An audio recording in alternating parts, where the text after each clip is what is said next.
Students, इस lecture में हम देखेंगे कि हम आइगन ऑपरेटर्स की जो आइगन वैल्यूज होती हैं और आइगन वेक्टर्स होते हैं उनको हम मैट्रिक्स के तरीके से किस तरह से फाइंड कर सकते हैं। तो इसका मतलब ये हुआ कि यहाँ पर हम जो आइगन ऑपरेटर है उसको हम मैट्रिक्स फॉर्म में कंसिडर करेंगे।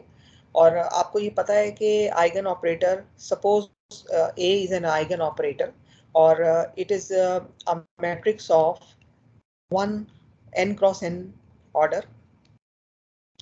तो ये जो आइगन ऑपरेटर है जिसको हम ए कह रहे हैं, आइगन ऑपरेटर, ये आपको पता है कि ये क्वांटम मैकेनिक्स में एक फिजिकल ऑब्जर्वेबल होता है, यानी कि ये एक फिजिकल क्वांटिटी होती है जिसकी हम मेजरमेंट कर रहे होते हैं। फॉर एग्जांपल मोमेंटम या एनर्जी। इसी तरह से हम डिफरेंट जो फिजिकल ऑब्जर्वेबल होते हैं, जो क्वांटिटीज होती हैं, उन्हें हम आइगन ऑपरेटर की मदद से फाइंड करते हैं। और ये आइगन ऑपरेटर जो है ये एक मैथमेटिकल ऑपरेशन होता है और ये मैथमेटिकल ऑपरेशन हम सिस्टम की किसी भी स्टेट के ऊपर अप्लाई करते हैं जिसे हम स्टेट साई कहते हैं। और इसके नतीजे में हमें इसकी जो है वो after applying the operation state हमें वैसे की वैसी हासिल हो जाती है और उसके साथ एक स्केलर क्वांटिटी हमें हासिल होती है जिसे हम आइगन वैल्यू कहते हैं। तो अगर मैं इस सारे फिनोमेना को मैथमेटिकल इक्वेशन की फॉर्म में लिखूं, तो if A is an operator और ये एक स्टेट साई के ऊपर, किसी स्टेट साई के ऊपर अप्लाई हुआ है, तो उसके नतीजे में हमें यहाँ पर एक स्केलर क्वांटिटी, एक नंबर मिलेगा और उसके साथ जो है वो स्टेट साई रिप्रोड्यूस हो जाएगी। तो इसको हम कहते हैं आइगन वैल्यू इक्वेशन। तो आपको ये पता है कि तमाम फिजिकल ऑब्जर्वेबल जो क्वांटम मैकेनिक्स में होते हैं वो आइगन ऑपरेटर्स होते हैं। इसके अलावा वो नेचर में हर्मिशियन भी होते हैं, यानी ए जो है वो ए ट्रांसपोज के इक्वल होता है और ये जो प्रॉपर्टी है ये हर्मिशियन मैट्रिक्स की होती है। और ये तमाम ऑपरेटर्स जो हैं ये हर्मिशियन होते हैं नेचर में। और इसके अलावा इनकी जो आइगन वैल्यूज हैं वो हमेशा रियल होती हैं।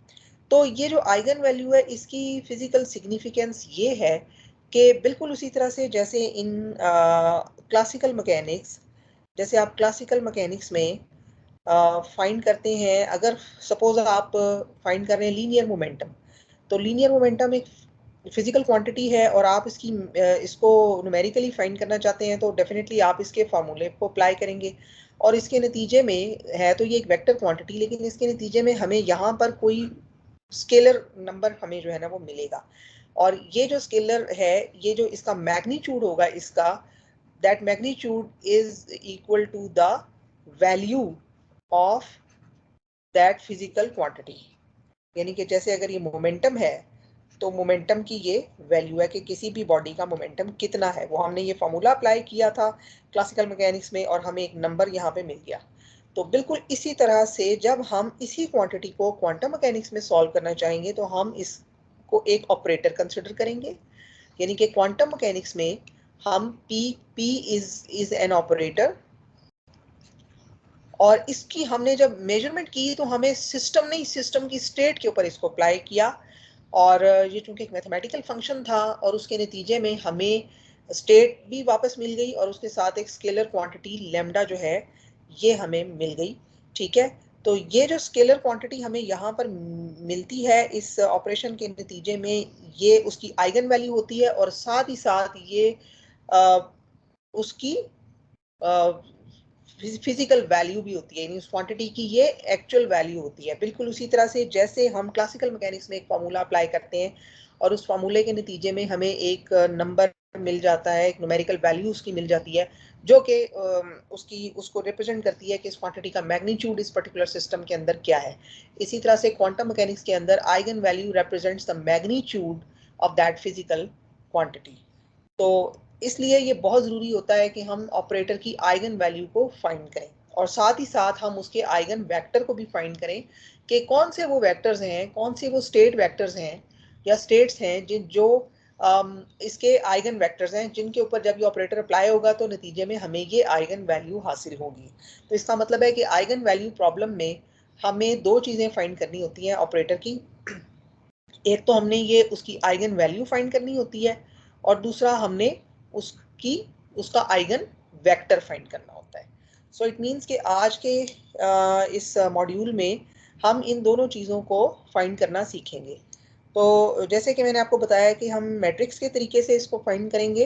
तो इसके लिए हमने शुरू में ये कहा था कि ए जो है is an n cross n Hermitian matrix, ठीक है, और ये एक आइगन ऑपरेटर है, ठीक है। तो is an n cross n matrix, ठीक है। तो according to eigen value equation, if we apply a to a state psi, और स्टेट साई जो है ये भी मैट्रिक्स की फॉर्म में है और इसके तीन कंपोनेंट्स होंगे definitely.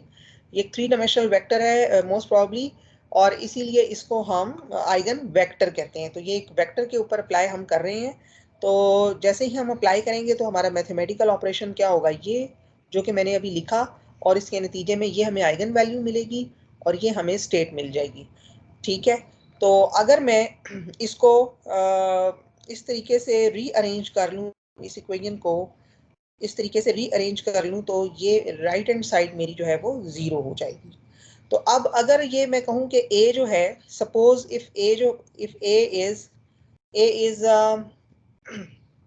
An operator which is a matrix of which is may be 3 cross 3 matrix, ठीक है। ये हमेशा स्क्वायर मैट्रिक्स होता है। तो अगर ये 3 क्रॉस 3 मैट्रिक्स है तो हम इसके कोई भी एलिमेंट्स हो सकते हैं। फॉर एग्जांपल इसके एलिमेंट्स हो सकते हैं A1, B1, C1, A2, B2, C2, A3, B3, C3। और यहाँ पर जो लेमडा है ये रिप्रेजेंट कर रहा है एक स्केलर नंबर को, और उसके बाद हम ये जो साई है ये एक कॉलम मैट्रिक्स है, और इसको हम बाहर ले आते हैं, कॉमन लिख लेते हैं, और यहाँ पर हम इसको 0 के इक्वल कर देते हैं। तो अकॉर्डिंग टू दिस इक्वेशन, जिसको हम इक्वेशन 1 कह रहे हैं, यहाँ पर हम अगर मैट्रिक्स की फॉर्म में इसको जनरेट करेंगे तो ये कुछ अब इस तरीके से लिखी जाएगी इक्वेशन। तो अब अगर आप गौर करें तो ये मैट्रिक्स है। तो एक स्केलर नंबर को मैट्रिक्स से अगर हम माइनस करते हैं तो हम यानी कि हम एक कन्वीनियंट मैथमेटिकल स्टेप जो है उसको अडॉप्ट नहीं कर रहे। तो चूंकि ये मैट्रिक्स प्रॉब्लम है तो हम ऐसा करेंगे कि ये जो हमारा स्केलर क्वांटिटी है इसके साथ आइडेंटिटी मैट्रिक्स को मल्टीप्लाई कर देंगे ताकि हमारी सारी इक्वेशन जो है वो मैट्रिक्स की फॉर्म में आ जाए। तो उस सूरत में हम क्या करेंगे कि ये जो A मैट्रिक्स है, पहले मैं आपको वैसे लिख के दिखाती हूँ, A माइनस लेमडा, और इसको मैंने आइडेंटिटी मैट्रिक्स के साथ मल्टीप्लाई कर दिया ताकि ये स्केलर नंबर जो है ये भी मैट्रिक्स की शक्ल में आ जाए और ये ऑपरेशन सारा मैथमेटिक्स इसका जो है ये मैट्रिक्स की फॉर्म में हो। तो ये इस तरीके से हम इसको ऑपरेट करवा सकते हैं। तो ये हमारी जो इक्वेशन है ये अब हमारी रिक्वायर्ड इक्वेशन है जिसकी मदद से हम आइगन वैल्यू फाइंड करेंगे। इसके अलावा ये जो साई है ये एक आइगन वेक्टर है और ये हमेशा एक कॉलम मैट्रिक्स होगा। और इसको ये चूंकि स्टेट वेक्टर है, स्टेट है, तो ये डेफिनेटली इसको अगर मैं कैट स्टेट मेंशन करूं तो ये इस तरह होगी, और अगर मैं इसकी ब्रा बनाऊंगी तो ये स्टेट जो है ये इस तरीके से हो जाएगी, और ये अपने डेफिनेटली अपने कॉम्प्लेक्स कॉन्जुगेट के ऊपर चली जाएगी। तो इस तरीके से ये स्टेट वेक्टर है और ये एक 3 डायमेंशनल कॉलम मैट्रिक्स होगा अगर ये कैट स्टेट है, और अगर ये ब्रा स्टेट है तो ये डेफिनेटली एक 3 डायमेंशनल रो मैट्रिक्स होगा। तो normally we are dealing with the ket state, तो इसलिए ये कॉलम मैट्रिक्स होगा। तो अब ये सारी इक्वेशन जो है इसको हम मैट्रिक्स की फॉर्म में लिख सकते हैं, और इसी तरीके से हम इसको सॉल्व करेंगे। तो अब चूंकि ये n क्रॉस n मैट्रिक्स है तो आइडेंटिटी मैट्रिक्स भी n क्रॉस n का होगा। यानी अगर ये 3 क्रॉस 3 का ऑपरेटर मैट्रिक्स होगा तो आइडेंटिटी मैट्रिक्स भी 3 क्रॉस 3 का होगा। अगर ये 2x2 का है तो आइडेंटिटी मैट्रिक्स भी 2x2 होगा. इट मीन्स के I is an identity matrix of n cross n order, वही ऑर्डर जो कि ऑपरेटर A का है. तो अब हम अगर इसके ऊपर इसको मैट्रिक्स फॉर्म में अगर दोबारा लिखें इस इक्वेशन को, I call this equation as equation 2. तो इक्वेशन 2 जो है इसमें जो हमारा ये जो ए है ऑपरेटर है, इसके मैंने अभी आपको लिख के दिखाए थे कि सपोज ये कुछ इस तरह से है.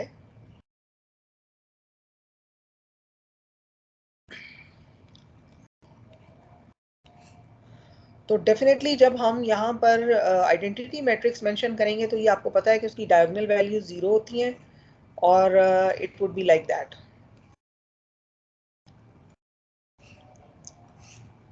और ये हमारा स्टेट वेक्टर है और इवन स्टेट वेक्टर को भी हम उसके कॉलम मैट्रिक्स की फॉर्म में हम लिख सकते हैं. तो ये इस तरीके से हो जाएगा. तो इस इक्वेशन के में हमने फाइंड करने हैं ये जो इसकी लेमडा है, ये हम फाइंड करना चाहते हैं. तो लेमडा अगर हम फाइंड करना चाहते हैं तो उसके लिए जो जो मैथमेटिकल प्रिंसिपल है वो ये है कि ये जो ब्रैकेट में ये जो पहली ब्रैकेट के अंदर हमें टर्म्स मिल रही हैं, अगर हम इसको ऑपरेट करेंगे तो ये हमारे पास कुछ इस तरह बनेगी. मैट्रिक्स है, ये पहला मैट्रिक्स है, ये पहला मैट्रिक्स है और ये लेमडा अंदर मल्टीप्लाई हो गया आइडेंटिटी मैट्रिक्स के साथ, तो लेमडा यहाँ पे आ जाएगा और ये दोनों मैट्रिक्स आपस में हो जाएंगे माइनस. और यहाँ पर ये जो है ये आइगन वेक्टर की वैल्यू आ रही है.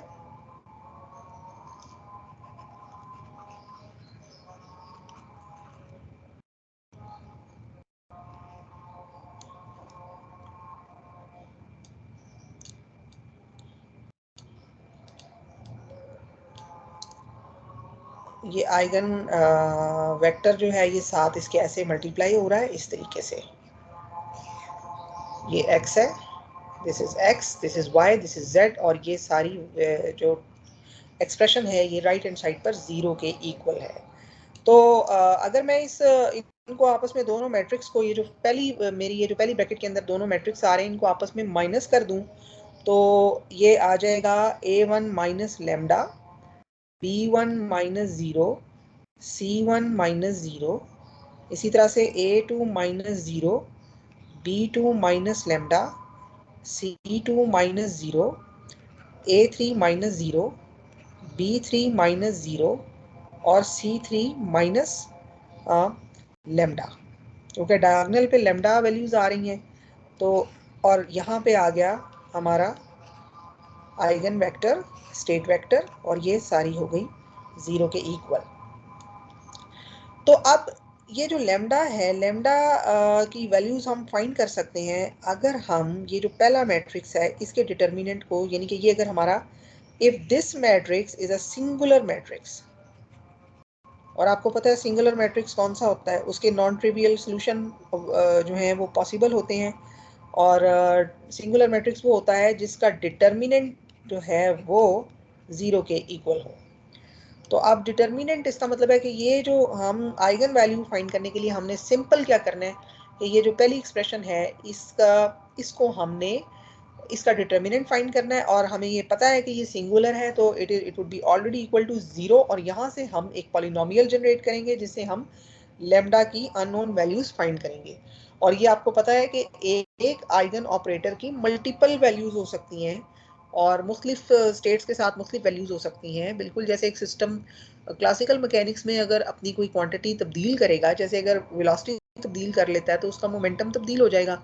ठीक है, तो इसी तरह से यहाँ पे भी ऑपरेटर की मुख्तलिफ वैल्यूज हो सकती हैं depending upon different conditions, different state vectors, different states, और इसलिए एक से ज़्यादा जो है ना वैल्यूज एसोसिएटेड हो सकती हैं एक आइगन ऑपरेटर के साथ.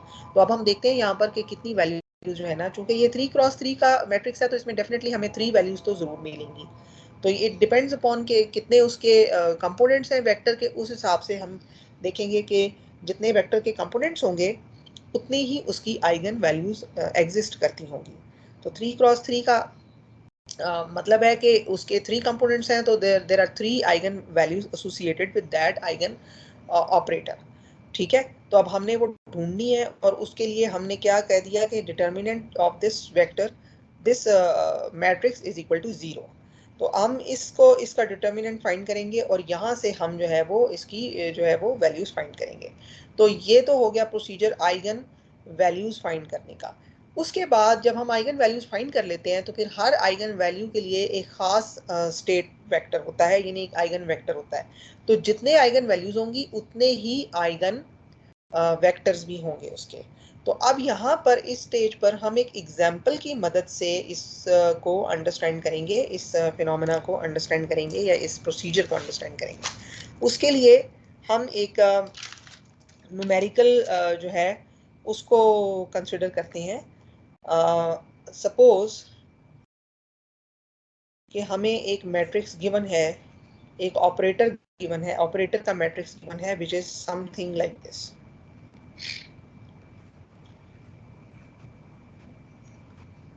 तो ये 3x3 ऑर्डर का एक ऑपरेटर मैट्रिक्स है। ठीक है, और इसकी हमने फाइंड करनी है आइगन वैल्यूज और उसके बाद हमने इसकी फाइंड करनी है आइगन वेक्टर्स। तो इनको फाइंड करने के लिए सबसे पहले हमारा पहला स्टेप क्या होगा कि हमने आइगन वैल्यूज फाइंड करनी है।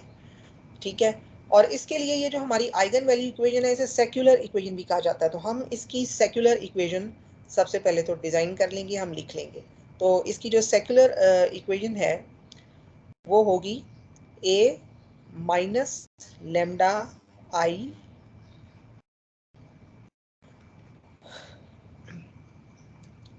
Into state vector psi is equal to 0। ठीक है, तो सबसे पहले हमने इसकी जो इक्वेशन है उसको लिख लिया। उसके बाद हमें पता है कि टू फाइंड आइगन वैल्यूज हमने क्या करना है कि ये जो इसकी जो ये जो ब्रैकेट के अंदर जो टर्म्स हैं उनका ये भी एक मैट्रिक्स बन जाता है, आपको पता है। तो इसकी आपने डिटर्मिनेंट फाइंड करके उसको, आपको पता है कि ये सिंगुलर मैट्रिक्स है, तो ये इसलिए इसके नॉन ट्रिवियल सोल्यूशन एग्जिस्ट करते हैं जिसकी मदद से हम लेमडा फाइंड कर सकते हैं। तो इसका डिटर्मिनेंट जो होगा वो 0 के इक्वल होगा। तो हम इसको हम इस तरीके से पुट कर देंगे। और अब हम यहाँ पर इसको सॉल्व करते हैं। तो सॉल्व करने के लिए हम ये जो सबसे पहले हम a minus lambda I find करेंगे। तो ये जो a माइनस लेमडा आई है इसके लिए हम लिखेंगे 0, और यानी कि जो मैट्रिक्स है उसको बजाते खुद हम लिखेंगे। ये हमें गिवन मैट्रिक्स है जो कि एक ऑपरेटर का मैट्रिक्स है और ऑपरेटर नेचर में, इसके अलावा ये हर्मिशियन भी है, ये ऑपरेटर हर्मिशियन भी है। यहाँ पे अगर हम इसको इसका ट्रांसपोज फाइंड करें तो आप देख सकते हैं ट्रांसपोज में कॉलम मैट्रिक्स को कॉलम को रो से हम रिप्लेस कर देते हैं और जो इमेजिनरी वैल्यू होती है उसका साइन देते हैं। तो ये अगर फर्स्ट कॉलम को रो की फॉर्म में लिखूं तो ये इस तरह, सेकंड कॉलम को अगर मैं रो की फॉर्म में लिखूं तो इस तरह आ जाएगा, और थर्ड कॉलम को अगर रो की फॉर्म में आप देखिए कि ये अब मैट्रिक्स के बराबर है जो कि ये हर्मिशियन है नेचर में। ठीक है, तो हर आइगन जो ऑपरेटर होता है वो नेचर में हर्मिशियन होता है, और हर्मिशियन मैट्रिक्स जो होता है, हर्मिशियन ऑपरेटर जो होता है उसकी आइगन वैल्यूज हमेशा रियल होती हैं, हमेशा रियल होती हैं। ठीक है, और अगर एंटी हर्मिशियन होगा, in case of anti Hermitian, तो उसकी आइगन वैल्यूज इमेजिनरी होंगी या 0 होंगी। ठीक है, तो इस तरीके से हम जो है फाइंड कर सकते हैं। अच्छा, अब देखिए यहाँ पर हम वापिस आते हैं अपने इस ऑपरेशन की तरफ, a माइनस लेमडा आई, या हम सॉल्व करना चाहते हैं। तो हमने 3x3 का आइडेंटिटी मैट्रिक्स यहाँ पे लिख दिया। तो ये इस तरीके से हमने इसको लिख लिया, और ये सारा कुछ जो है चले अभी हम इसको फिलहाल 0 के इक्वल नहीं करते, पहले इसको सॉल्व करते हैं, तो बाद में हम इसको 0 के इक्वल पुट करेंगे, यानी इसका डिटर्मिनेंट फाइंड करेंगे। ठीक है, तो यहाँ पर अगर आप देखें तो इसको हम इस तरीके से लिख सकते हैं, 0 0 आयोटा 0 1 0 माइनस आयोटा 0 0, ये पहला मैट्रिक्स यानी ऑपरेटर मैट्रिक्स, माइनस, और ये जो लेमडा है ये डायगोनल पोजीशन के ऊपर आ गया, और ये इस तरीके से हमारा सेकंड जो मैट्रिक्स है ये लिखा गया। अब हमने इन दोनों मैट्रिक्स को आपस में माइनस करना है, सब्ट्रैक्ट करना है, तो हम हर एलिमेंट में से रिस्पेक्टिव एलिमेंट को माइनस कर देंगे, तो ये इस तरीके से आ जाएगा।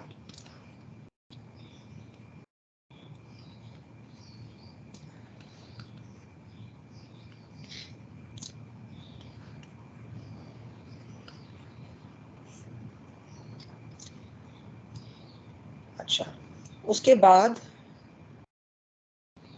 यहाँ पर आप इसको अगर सॉल्व कर लें तो ये इस तरीके से है।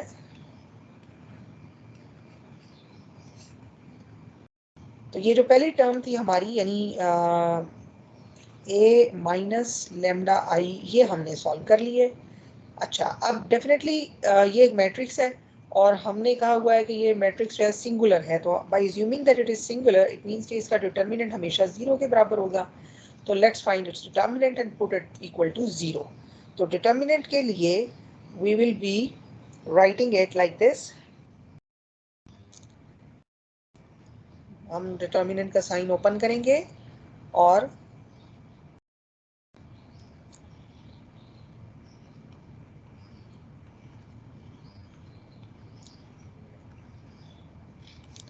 इसको हम 0 के इक्वल पुट करेंगे। और आपको पता है डिटर्मिनेंट कैसे फाइंड करते हैं? डिटर्मिनेंट फाइंड करते वक्त हम एक्सपेंशन करते हैं, तो फर्स्ट रो की एक्सपेंशन करते हैं। तो फर्स्ट रो की एक्सपेंशन अब हम करने लगे हैं, तो we will write this element first, और इसके नतीजे में हम यहाँ पर ये जो मैट्रिक्स है इसको हम 2 क्रॉस 2 का इसको सॉल्व करेंगे।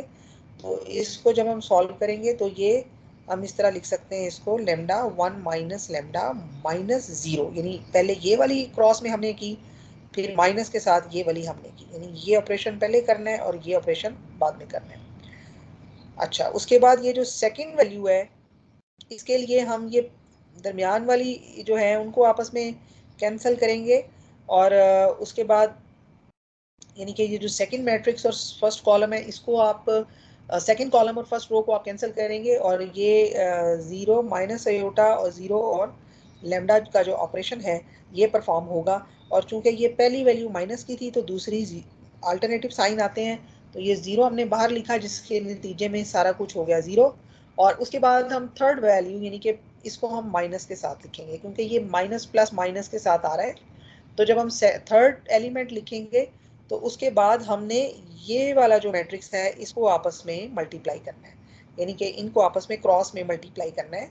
तो इनको अगर हम क्रॉस में मल्टीप्लाई करते हैं तो हम पहले 0 लिखेंगे और उसके बाद माइनस इंटू माइनस आयोटा और उसके बाद इंटू 1 माइनस आयोटा।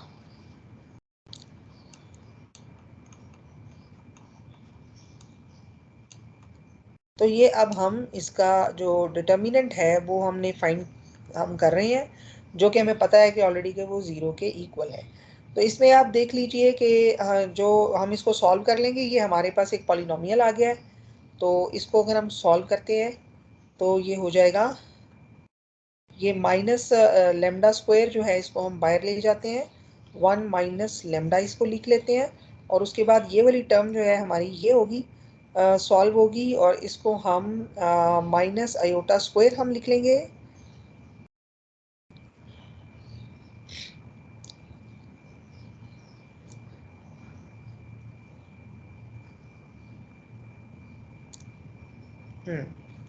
तो यहाँ पर हमें हम अभी देखेंगे कि यहाँ पर वैल्यू हमारी माइनस के साथ आती है, ये प्लस के साथ आती है, तो ये अगले स्टेप पे हमें क्लियर हो जाएगा। तो ये 1 माइनस लेमडा इक्वल टू 0। तो इस तरीके से, चूंकि लेमडा स्क्वायर जो होता है ये होता है लेमडा स्क्वायर जो है ये -1 के इक्वल होता है। तो अगर हम यहाँ पर इसको -1 पुट करें तो ये माइनस माइनस प्लस हो जाएगा। तो ये उस सूरत में ये आप देखिए कि we will be writing it like this, 1 minus lambda equal to 0। तो ये लेमडा स्क्वायर प्लस 1 और 1 माइनस लेमडा, तो ये दो हमारे पास वैल्यूज आ गई। ठीक है, लेकिन ये यहाँ पर ये आप देखिए कि अगर मैं इसको सॉल्व करूँ, यानी कि या तो ये 0 के इक्वल है या ये 0 के इक्वल है। ठीक है, तो इन दोनों को बारी बारी 0 के इक्वल पुट करने से यहाँ पर मेरी जो वैल्यू है ये इमेजिनरी आ जाती है। तो इसका मतलब है ये गलत है, यहाँ पे माइनस साइन नहीं, यहाँ पे प्लस साइन नहीं होना चाहिए, क्योंकि ये -1 आ जाएगा, विच इज़ रॉन्ग, क्योंकि ये हर्मिशियन ऑपरेटर है। तो अगर ये हर्मिशियन ऑपरेटर है तो फिर यहाँ पर आइगन वैल्यूज हमेशा रियल होनी चाहिए। तो रियल का मतलब क्या हुआ कि हम यहाँ पर ये साइन जो है ये हमारा गलत है, हमने इसको करेक्ट करना है। तो अगर हमने इसको करेक्ट करना है तो हमने किस तरीके से करना है वो आप देखिए। तो हमने जाना है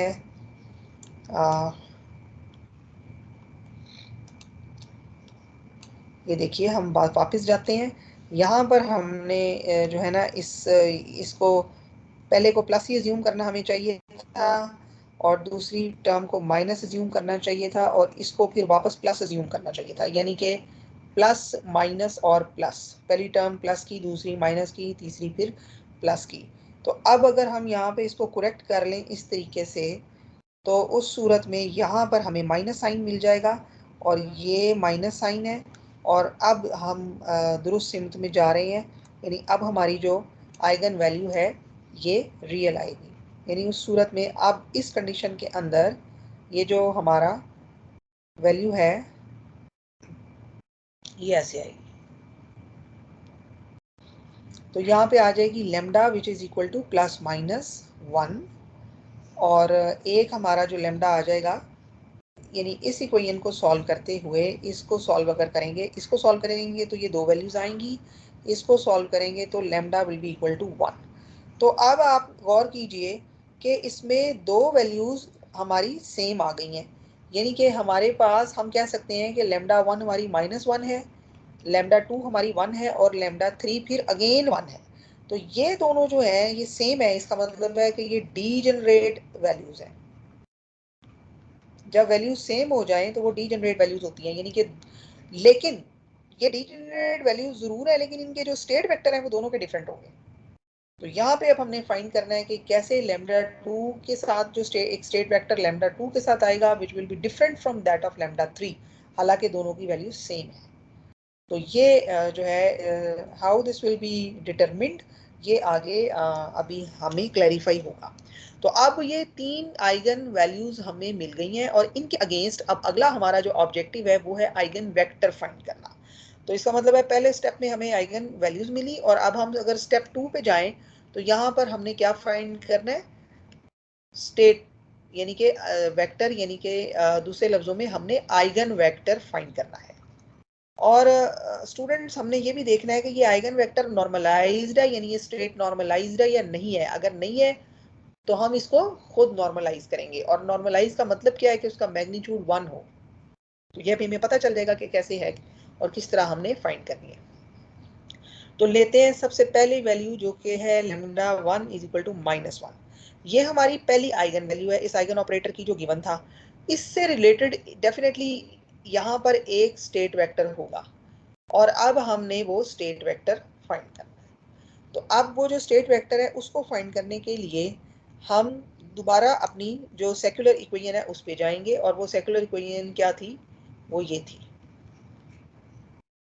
लेकिन अब उसमें हम स्टेट वेक्टर का इस्तेमाल भी करेंगे।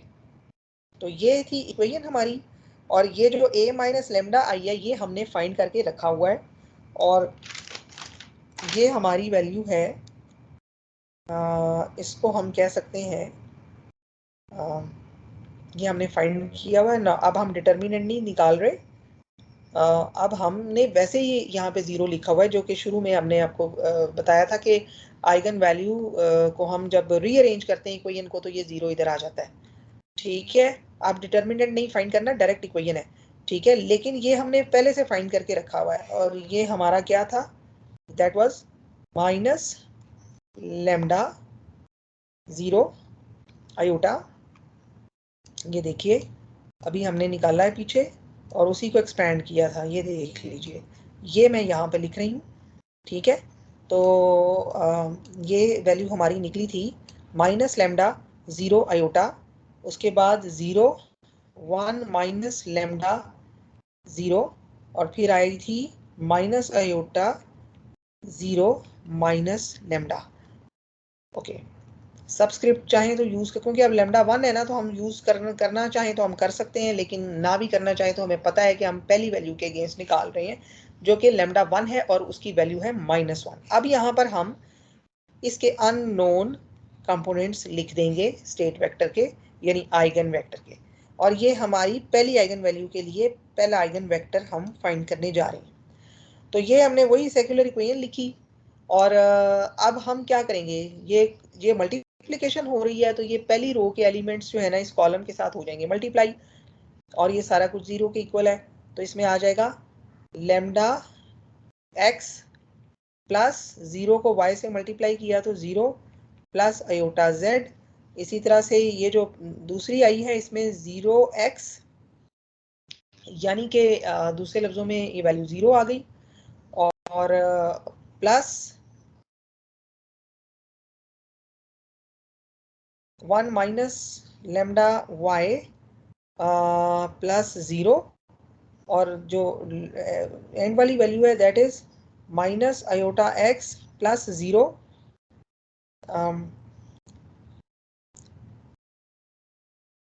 Minus iota x plus 0 minus lambda z equal to 0।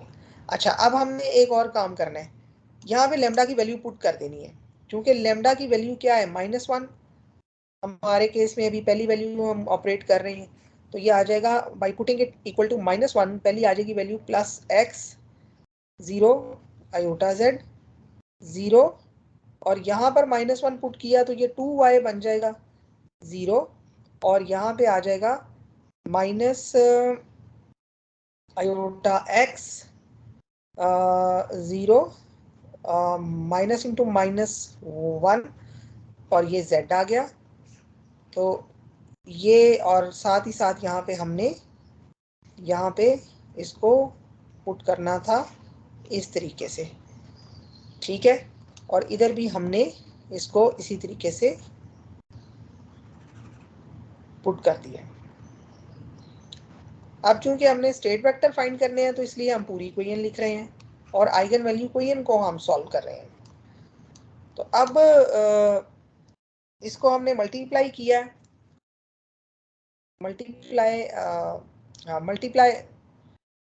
Multiplication का ऑपरेशन हमने कर लिया हुआ है। ठीक है, तो यहाँ पे अब हमने इसको दोबारा नहीं लिखना, मल्टीप्लिकेशन का ऑपरेशन हम कर चुके हैं, सिर्फ हमने लेमडा की वैल्यू यहाँ पे इंसर्ट की है। तो ये इस तरह से आ गया और इनके दरमियान प्लस के साइन थे, तो अब हम ये तीन इक्वेशंस बन गई हैं, यानी कि हम कह सकते हैं x plus iota z equal to 0, इसी तरह से 2y इक्वल टू 0, और minus iota x plus z equal to 0। तो ये तीन इक्वेशंस बन गई हैं। ठीक है, और इनको अब हमने लेकर स्टेट वेक्टर फाइंड करना है। तो ये इक्वेशन जो है, अगर इसको हम 1 कह दें, इसको हम 2 कह दें, इसको हम 3 कह दें, अब यहाँ पे हमें बड़ी केयरफुली जो है ना वैल्यूज़ को अज्यूम करना है और वैल्यूज़ को फाइंड करना है। अब ये हमारा बेसिकली ये हमारा एक स्टेट वेक्टर है, बन गया है। ठीक है, स्टेट वेक्टर क्यों बन गया है, मैं इसे स्टेट वेक्टर क्यों कह रही हूँ कि ये स्टेट वेक्टर के कंपोनेंट्स हैं एक्चुअली, इसलिए मैं कह रही हूँ कि अगर हम ऑपरेटर की आइगन वैल्यू इक्वेशन पे जाएं तो ये कुछ ऐसे होती है।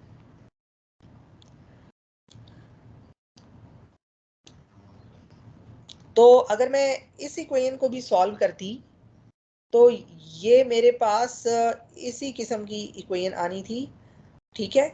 यानी कि मेरे पास इधर यही कंपोनेंट्स बनने थे, यानी ए साई को ऑपरेट करने के बाद मेरे पास ये ऐसे ही बन जाने थे। और ये लैम्डा अंदर हमने मल्टीप्लाई कर देना था। लैम्डा चूंकि वैल्यू थी -1, तो उसके नतीजे में ये हमें वैल्यूज मिल जानी थी -x -y -z, ठीक है। तो इसलिए ये देखें, ये ये बिल्कुल स्टेट वेक्टर है, ये हमारा स्टेट वेक्टर है। और ये अगर हम 1-on-1 कॉरेस्पॉन्डेंस देखें, चूंकि ये कॉलम मैट्रिक्स एग्जैक्टली इस कॉलम मैट्रिक्स के बराबर है, तो इसका हर एलिमेंट इसके हर एलिमेंट के बराबर है। इसका मतलब है ये हमारा जो है मतलूबा स्टेट आइगन वेक्टर है या स्टेट वेक्टर है, ठीक है। तो ये जो कंपोनेंट्स हमने फाइंड कर लिए हैं ये स्टेट वेक्टर के हैं, आइगन वेक्टर के हैं। अब हमने इसको किस तरीके से, क्योंकि हमने तो इसको वेरिएबल्स की फॉर्म में फाइंड किया है, तो न्यूमेरिकल फॉर्म में हम इसको कैसे फाइंड करेंगे, उसके लिए हम वापस ये जो हमने 3 इक्वेशंस बनाई हैं उनको दोबारा ऑब्जर्व करेंगे। इसके अंदर सेकंड इक्वेशन तो बड़ी आसान है, उससे हमें पता चल रहा है कि एक जो कंपोनेंट है वो 0 है, यानी y यहाँ पर 0 है।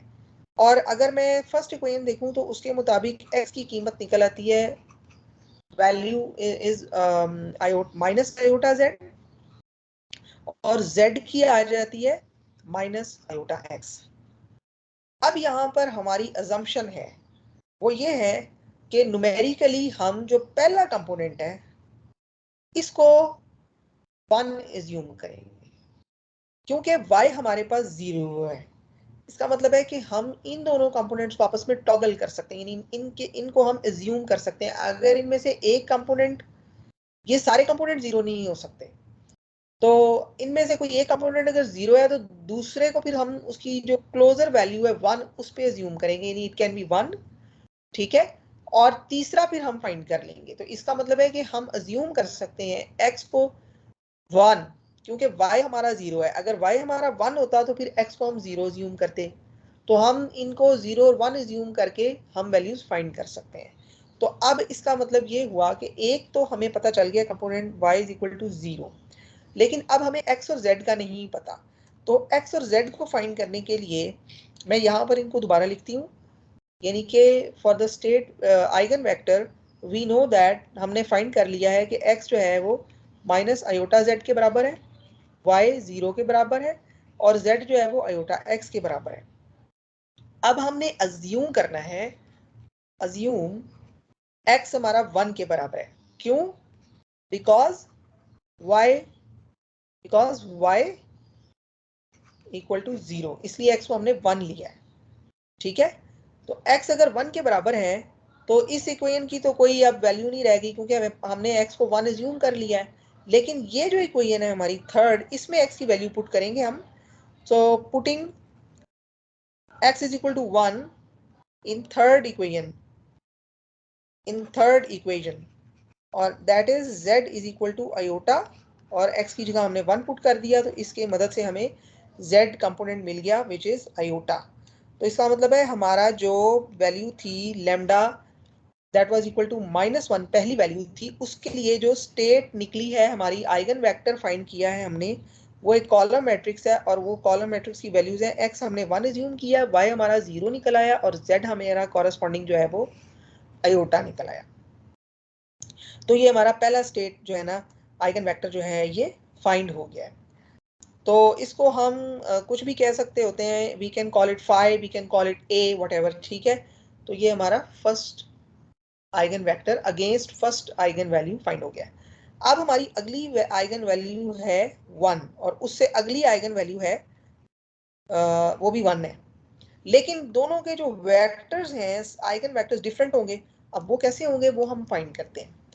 हम दोबारा अपनी सेकुलर इक्वेशन पे जाएंगे, और वो इक्वेशन थी a minus lambda I psi equal to 0, और ये हमने फाइंड कर रखी है।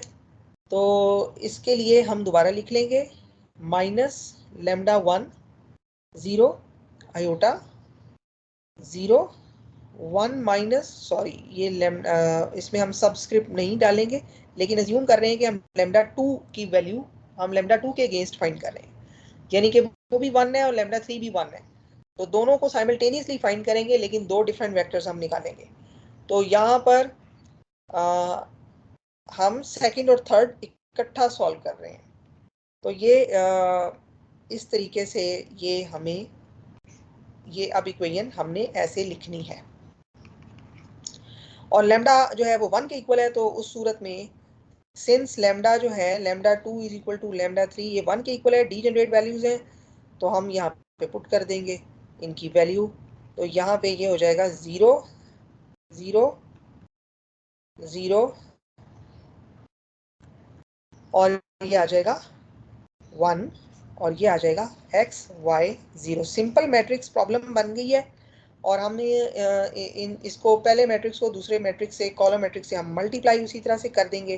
तो जब हम मल्टीप्लाई करेंगे तो ये आ जाएगा -x + 0 + आयोटा z। पहला आ गया एलिमेंट, और उसके बाद दूसरे में तो सारा कुछ ही 0 आ गया, और तीसरे में आ गया -आयोटा x + 0 + z।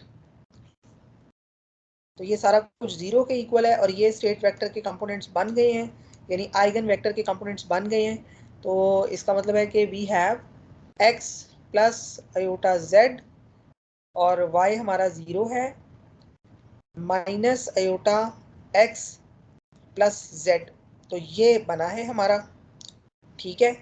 और ये बेसिकली आइगन वेक्टर के कंपोनेंट्स हैं, ठीक है। क्योंकि ये मैंने आपको बताया कि ये इसके बराबर है, इसका हर एलिमेंट बेसिकली आइगन वेक्टर के कंपोनेंट्स के बराबर है। तो ये जो और ये सारा कुछ जो है ये यहाँ पर 0 के बराबर भी था, ठीक है। तो इसके मुताबिक हम ये इनको 0 के बराबर लिख सकते हैं, plus iota z equal to 0, और y जो है ये हमारा यहाँ पे 0 आ गया, और इसके अलावा -iota x + z equal to 0, ठीक है। तो ये तीन कंपोनेंट्स हमारे आ गए हैं। तो ये जो मैंने लिखे हैं ये मैंने इस तरह इसको ज़ूम नहीं किया, ये जो मेरी आइगन वैल्यू इक्वेशन थी ये उससे मैंने निकाले हैं, यानी कि जब मैंने इसको सॉल्व किया, ये जो मैट्रिक्स था ये देखिए, ये चीज़ सॉल्व की है हमने, ये टर्म हमने सॉल्व की है, और इस टर्म के बाद हमें ये मिल गया, ये मिल गया, और ये हमें स्टेट ये हमारा आइगन वेक्टर के कंपोनेंट्स हैं, यानी कि ये जो पहला ये x है, ये दूसरा जो है ये y है, और तीसरा जो है ये z है, लेकिन ये इक्वेशंस की शक्ल में लिखा हुआ है। तो हमने अब x और z ढूंढने हैं, y हमें मिल गया, ठीक है। तो अब हमने उसी तरह से अब हम इसमें दो assumptions करेंगे, तब हमें दो स्टेट वेक्टर या दो आइगन वेक्टर हमें हासिल होंगे, ठीक है। तो for lambda two is equal to 1 हम खुद से अज्यूम करेंगे x को अज्यूम या put x is equal to 1, क्योंकि y तो ऑलरेडी 0 है, ठीक है। तो उस सूरत में पहला कंपोनेंट 1 हो गया, दूसरा 0 निकल आया है, और तीसरा जो कंपोनेंट है वो डेफिनेटली इस इक्वेशन के अंदर हम वैल्यूज पुट करेंगे। तो ये आ जाएगा -आयोटा x। तो यहाँ पर हमने x की कीमत जब डाली, यानी x की वैल्यू यहाँ पे हमने जब पुट की, तो that would B -iota into 1 and that would B -iota. तो अब लेमडा 2 के लिए हमने x को 1 अज्यूम किया और y को हमने 0 अज्यूम कर लिया, यानी जो पहले ही हमारा निकला हुआ था। तो हमारी स्टेट जो आ गई which is the eigen state और आइगन वेक्टर, और ये अगेंस्ट लेमडा 2 आई है, और इसको हम लिख सकते हैं that would be equal to 1 0 -iota. अब रह गई लेमडा 3 के लिए। तो लेमडा 3 के लिए फॉर लेमडा 3 हमने क्या करना है, हम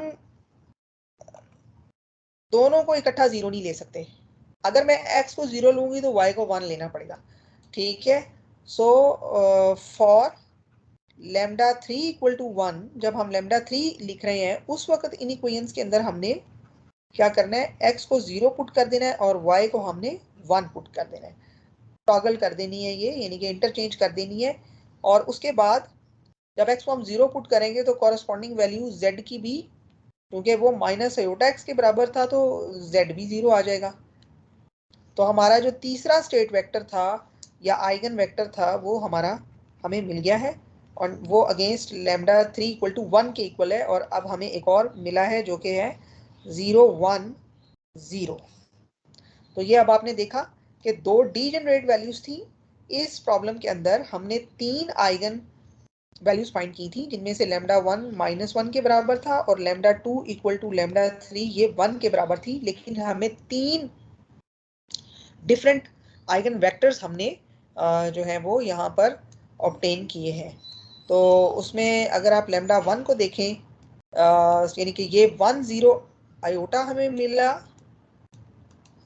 तो जब हमारी आइगन वैल्यू जो थी वो -1 थी, उस वक्त हमारा जो आइगन वेक्टर था वो 1 0 आयोटा हमने फाइंड किया।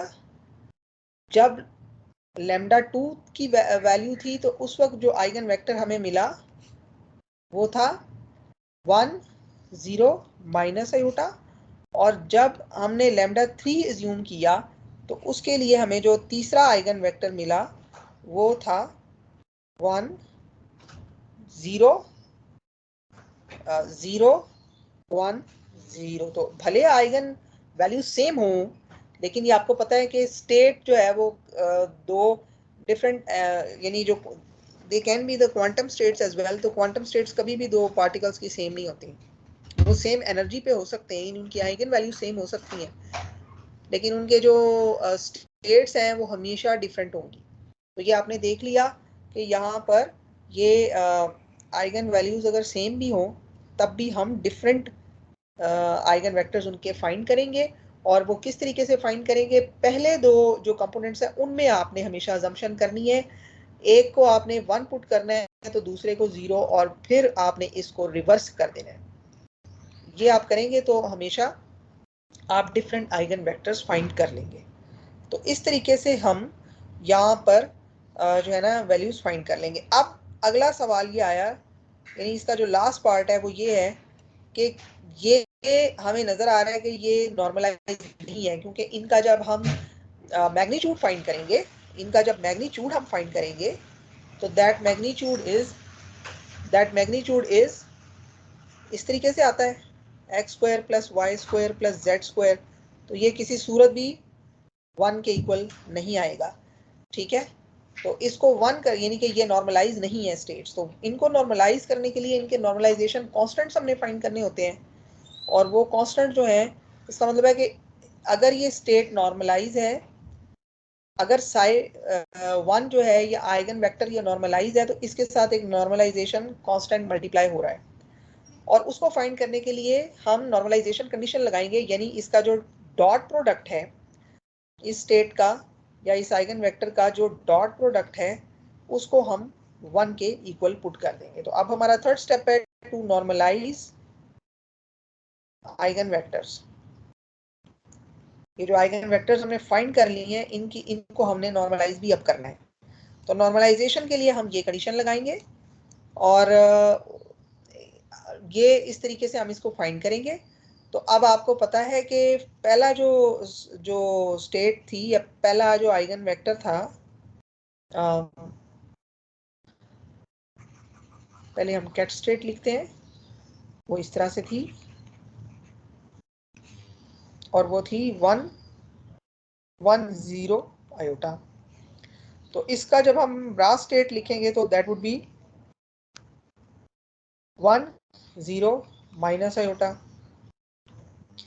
और हमने इनको कर देना है आपस में मल्टीप्लाई, प्लस इनके साथ हमने नॉर्मलाइजेशन कांस्टेंट दोनों के साथ मल्टीप्लाई करना है। तो जब हम इनको आपस में करेंगे मल्टीप्लाई, तो डेफिनेटली हम इनके नॉर्मलाइजेशन कांस्टेंट भी साथ मल्टीप्लाई करेंगे, जो कि सिंपली एक स्केलर नंबर है तो वो बाहर आ जाएगा और ए स्क्वायर की फॉर्म में लिखा जाएगा। तो ये इस तरह से हमने नॉर्मलाइजेशन कंडीशन इसके ऊपर लगा दी। और हम इसको सॉल्व कर लेंगे, यानी कि इन दोनों रो और कॉलम मैट्रिक्स को आपस में हम मल्टीप्लाई कर देंगे। तो ये देखिए ये लिखे हुए हैं यहाँ पे, तो ये आ जाएंगे 1 0 minus iota 1 0 iota equal to 1। इसको हमने 1 के हर हाल में इक्वल पुट करना है क्योंकि हम नॉर्मलाइजेशन कंडीशन लगा रहे हैं। तो ये हम इनको आपस में मल्टीप्लाई कर देंगे। तो मल्टीप्लाई करने के बाद हमें क्या मिलेगा, that would be 1 plus 0 minus iota square equal to 1। और डेफिनेटली अब ये एक स्केलर में तब्दील होने जा रहा है, यानी 1 प्लस 1, ये आपको पता है कि ये क्वांटिटी -1 की इक्वल होती है, तो माइनस माइनस प्लस हो गए आपस में, और इट मीन्स के that is 2a square equal to 1। और जो नॉर्मलाइजेशन कांस्टेंट है पहली स्टेट का, यानी पहले आइगन वेक्टर का, वो आ गया 1/√2। तो इसका मतलब है कि अब अगर मैंने नॉर्मलाइज स्टेट आपको कहा है कि फाइंड करें, तो अब आपने नॉर्मलाइज आइगन वेक्टर में ये फैक्टर साथ मल्टीप्लाई करना है, और साथ आपने जो है वो उसका वेक्टर फॉर्म, उसका जो मैट्रिक्स है कॉलम मैट्रिक्स, वो आपने यहाँ पे लिख देना है। तो ये अब नॉर्मलाइज्ड आइगन वेक्टर है।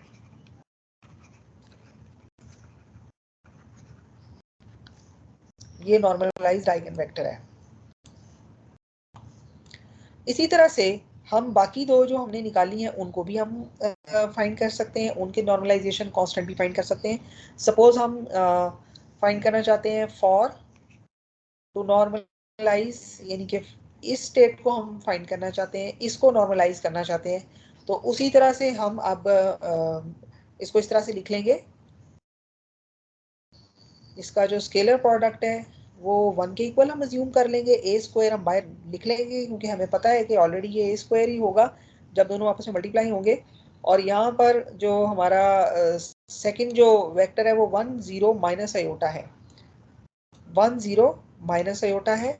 तो 1 0 माइनस आयोटा का मतलब है ये हमारी जो आइगन वेक्टर है दैट इज 1 0 माइनस आयोटा।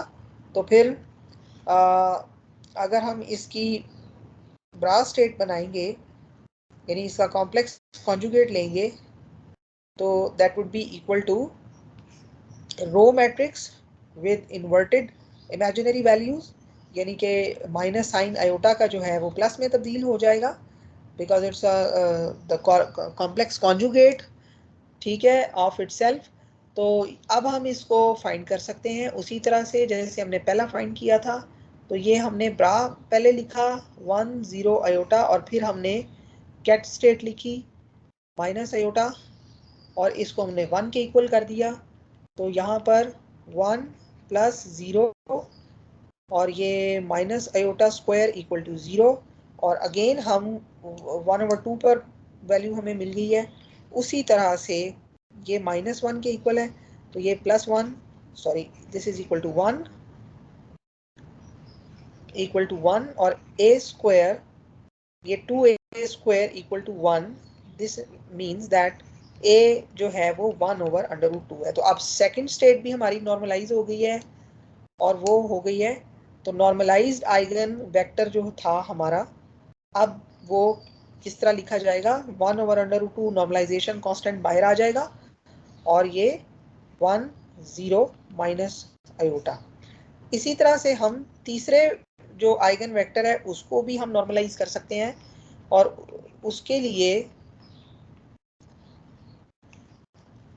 हम उसी तरह से उसका स्केलर प्रोडक्ट ले लेंगे उसके अपने साथ ही, और उसको हम 1 के इक्वल कर देंगे। और ये जो हमारी स्टेट थी, ये या आइगन वेक्टर जो था, ये कॉलम मैट्रिक्स हमें मिला था 0 1 0। तो इसका जो कॉम्प्लेक्स कॉन्जुगेट होगा या इसकी जो ब्रा स्टेट होगी वो रो मैट्रिक्स होगी, और चूंकि सारी वैल्यू 0 रियल है तो जस्ट वो रो में तब्दील हो जाएंगी। तो अब हम इसको इसको स्केलर प्रोडक्ट अगर हम फाइंड करें, तो 0 1 0 would be multiplied by the column matrix 0 1 0, और ये सारा कुछ 1 के इक्वल है। तो यहाँ पर आप देख सकते हैं कि जो वैल्यू आएगी वो क्या आएगी, that would be equal to 1।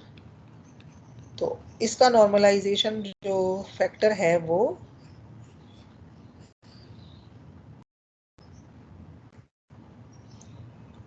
±1 है। और आप इसका जो पॉजिटिव मैग्नीट्यूड अगर आप लेंगे तो आप इसको नॉर्मलाइज स्टेट आप लिख सकते हैं, जो कि यही होगी जो ये है। तो अब आपने तीनों जो स्टेट वेक्टर्स थे, तीनों जो आइगन वेक्टर्स थे इस प्रॉब्लम के अंदर, उनको नॉर्मलाइज भी कर लिया है आपने, वो फाइंड भी कर लिए, और आइगन वैल्यूज भी जो हैं वो भी यहाँ पर हमने फाइंड की हैं। और इसके साथ ही साथ हमने ये भी देखा कि दो आइगन वैल्यूज सेम थी, उस सूरत में आइगन वेक्टर्स हम किस तरह से फाइंड करेंगे, और वो डीजेनरेट वैल्यूज होंगी, लेकिन उनके आइगन वेक्टर्स जो हैं वो डिफरेंट होंगे। तो इस तरीके से हम आइगन वैल्यू प्रॉब्लम को सॉल्व करते हैं, और हम जो है वो डिफरेंट आइगन वेक्टर्स जो हैं वो आइगन ऑपरेटर्स के और उनकी कॉरस्पॉन्डिंग आइगन वैल्यूज हम फाइंड करते हैं। तो इसके अंदर ये जो हमारे आइगन वैल्यूज होती हैं इनकी कुछ प्रॉपर्टीज भी होती हैं, तो हम एंड पे हम उन प्रॉपर्टीज को भी डिस्कस करना चाहेंगे। तो प्रॉपर्टीज ऑफ आइगन वैल्यूज,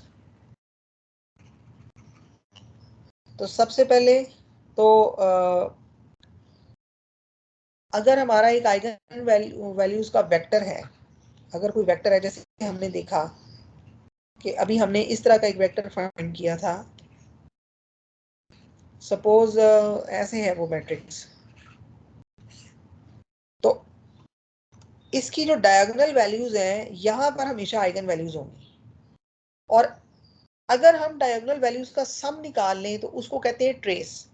तो ये जो मैट्रिक्स ए लिखा है मैंने, इसका हम अगर ट्रेस फाइंड करूं मैं, तो ट्रेस क्या होगा, ट्रेस होगा पहली वैल्यू, दूसरी वैल्यू और तीसरी वैल्यू।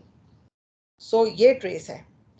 तो अगर ये आइगन वेक्टर्स का मैट्रिक्स है, आइगन वैल्यूज का मैट्रिक्स है, तो इसकी जो आइगन वैल्यूज होंगी वो डायगोनल पर बैठी हुई होंगी, यानी डायगोनल पे मौजूद होंगी, और हम अगर ट्रेस फाइंड करेंगे उसका, तो वो इसकी आइगन वैल्यूज का सम होगा। तो हम ट्रेस ऑफ ए को हम इस तरह से भी लिख सकते हैं, symbolically we can write it like this, that I1 to n lambda I, which is simply equal to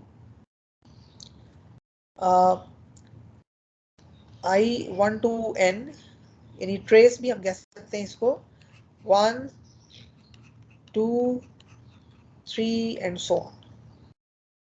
तो आइगन वैल्यूज का जो मैट्रिक्स होता है उसमें डायगोनली आइगन वैल्यूज मौजूद होती हैं, और उस मैट्रिक्स के ट्रेस जो होता है उसकी तमाम आइगन वैल्यूज का सम होता है। इसी तरह से अगर हर्मिशियन मैट्रिक्स है, if the matrix is Hermitian, if A is Hermitian, तो ये मैंने पहले भी आपको बताया, तो उसकी जो आइगन वैल्यूज होंगी वो हमेशा रियल होंगी।